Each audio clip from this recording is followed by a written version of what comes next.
After Yosef interpreted the dreams of Paro, in Parshat Miketz we read what the Egyptian monarch's response was.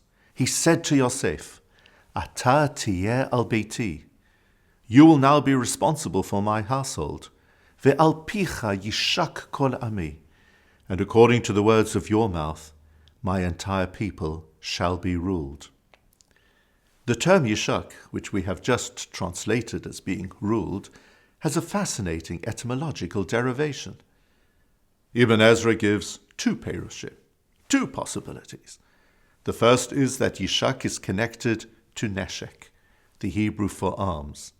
Here Paro was suggesting to Yosef, in order to be a successful ruler over the Egyptian people, you will need to use force. You will need to be an authority, and there will be occasions when you will need to use arms. And then Ibn Ezra gives a second perush. Here he says that Yishak is connected to the word neshika, which means a kiss. Here we have just the opposite connotation. Paro is saying to Yosef, you will need to win the hearts of the Egyptian nation. You will need to relate to them with love and affection. I would like to suggest that the ultimate perush is the fusion of the two. And that is because the hallmark of a great leader is to be found in him or her finding the right balance between affection on the one hand and the strength of authority on the other. We see this, for example, with parents in the way in which they raise their children. We see it in the classroom. We see it as well with national and spiritual leaders. We need to find that ideal balance between being the best friends of our followers and also, where appropriate, using our authority.